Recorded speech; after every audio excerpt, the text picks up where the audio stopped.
Everyone has their own understanding of happiness.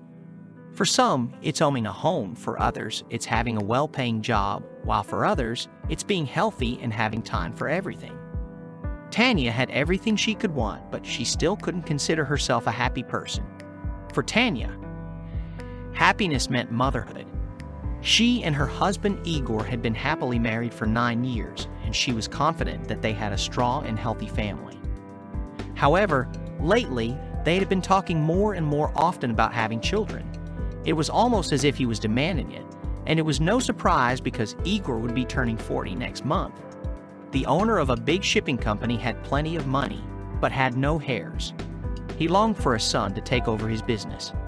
As time passed, the couple underwent medical tests and learned they were able to have children. Unfortunately, they were never able to conceive. One day, Tanyusha's mother said to her, "Don't take offense, but it's possible that God didn't give you and your partner children because you're incompatible. I know you'll be upset with me for saying this, but I always thought so. Please don't argue with me." Tanyusha's mother knew that she didn't like her partner, but Tanyusha loved him and they had a good family. Perhaps their family was only an illusion, as he was out all day. "You're usually alone or with a friend or visiting us. That doesn't make a family. How can you expect children if you only sleep together once a month?" Tanya realized her mother had a point. Tanya told her husband they should try more during the most fertile periods to increase their chance of getting pregnant. However, he ignored her, and sometimes it seemed like he didn't love her anymore. Whenever she brought it up, he would apologize and bring her flowers and gifts, saying he loved her. He would then avoid the topic for a while. Today marks their 10-year wedding anniversary, and Tanya went to the salon, went shopping, and stopped by a store. "Congratulations! Your friend finally proposed to you after 4 years of being together. I'm so happy for you. Can you believe it? I thought he would never have the courage to do it. The other day, we were together at the restaurant and he ended up booking a table for the evening. The way the scroll shone reminded me of a copper basin. It seems like he was pushed into taking this step and somehow it worked out." As Light knew her friend was sensitive about the topic, she searched for the right words to say. Even though she was waiting to have a child herself, she was happy for her friend, who was 36, and it was about time to start a family. Despite feeling a bit envious, Light congratulated her friend on such an important milestone in life. Tanya got to the restaurant at 8 p.m., as planned with Egor. She waited for half an hour for her husband to call Egor, but Egor's phone was off, which was typical for him. But not on that day. After one more hour of waiting, Tanya got upset and paid for her coffee before going home. However, she couldn't avoid the conversation anymore.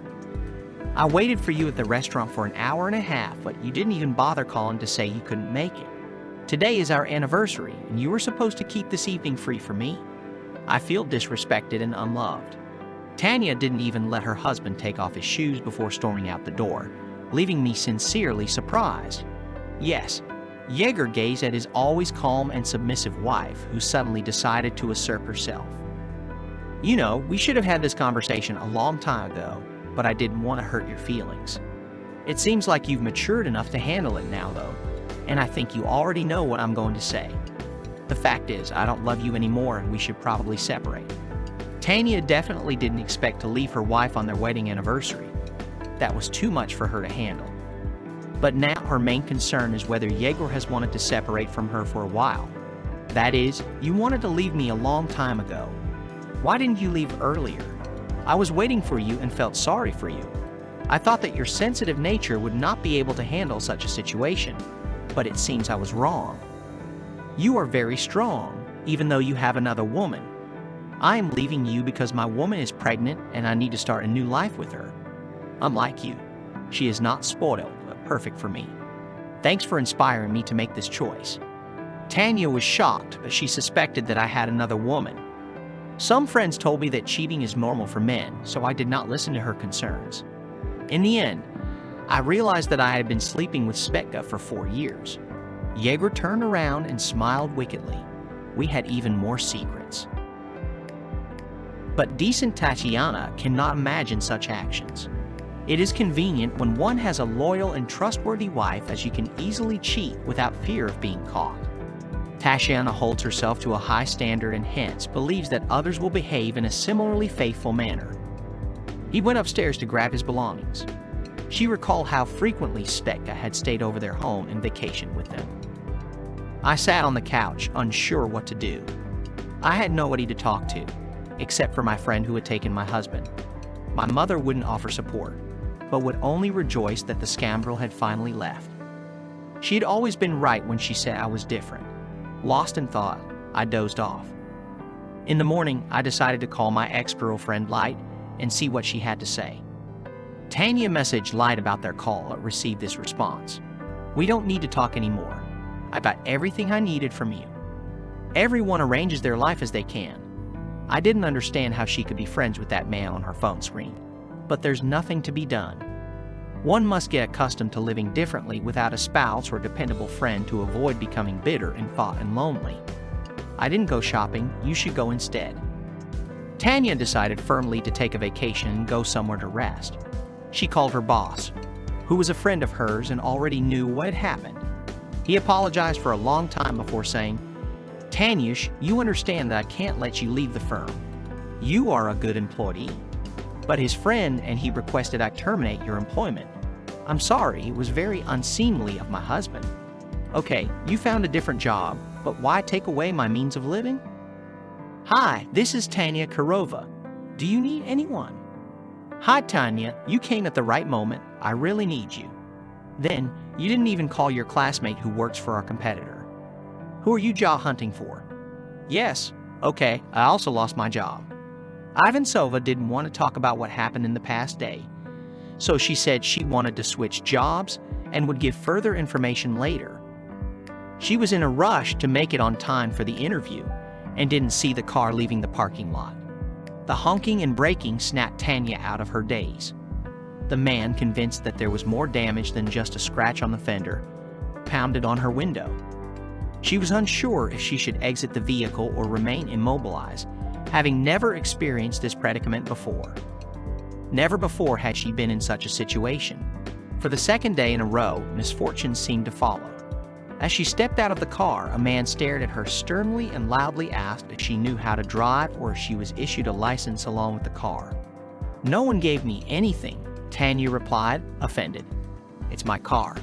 I bought it myself and got the license." "Not bought it, and in general, you should not talk to me in such a tone. You are alive, so everything is fixable.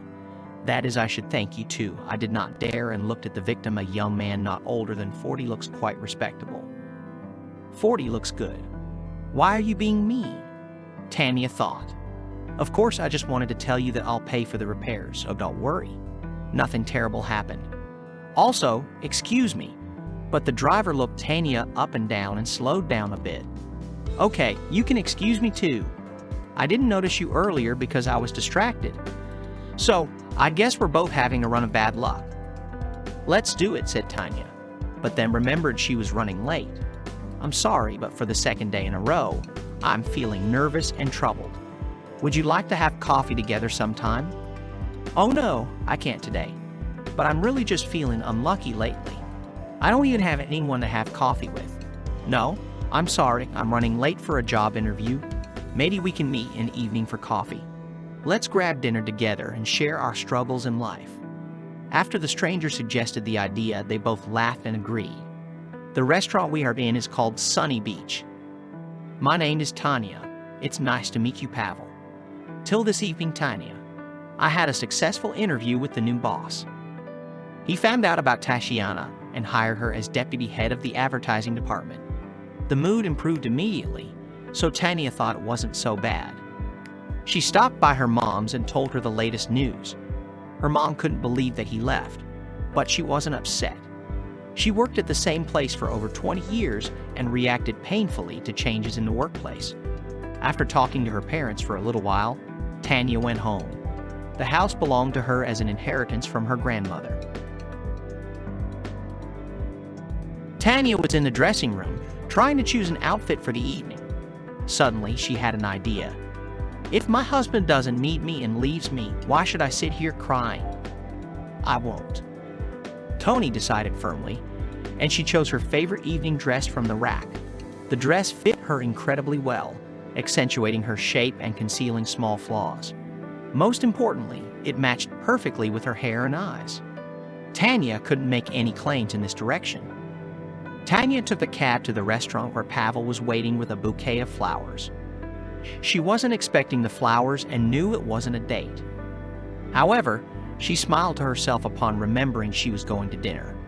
When Tanya got out of the cab, Pavel was initially surprised but quickly regained his composure. They exchanged greetings and he almost dropped the flowers.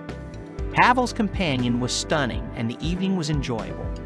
Tanya shared details about herself in a comfortable and welcoming environment. Separation from husband and preceding events. Pavel stated that his wife and he separated 6 months ago for a similar reason, but in his case it was his wife who was at fault. He left after the conversation turned to children because he couldn't forgive the betrayal. Tanya admitted that they couldn't have children and someone higher up may have decided it was better not to have children with him. Pavel also wanted children, but his spouse kept postponing. They bonded over music, art, and travel, and had a lot in common. It was hard to overlook. Pavel visited the new home and then got out of the cab by his house. Near there, Tanya abruptly stated that they still haven't had coffee with him.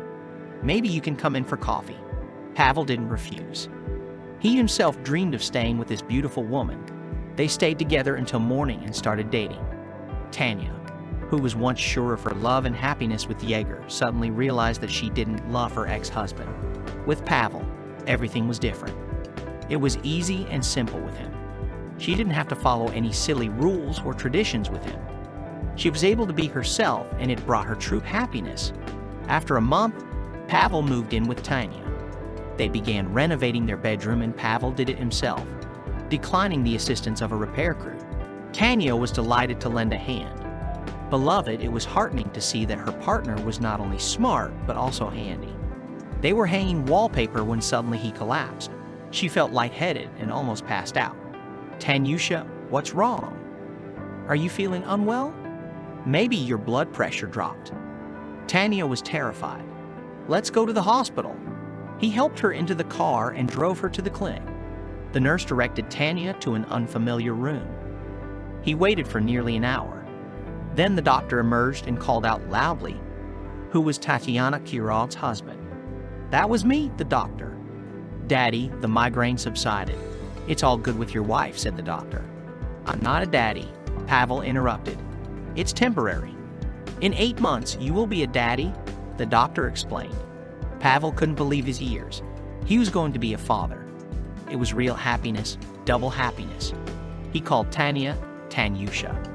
"My dear, thank you, no Pashka, thank you. I have been dreaming about this for so long. I also gave and received at once, and true love and children, this happiness in double size. Now I can directly say that I am a happy woman."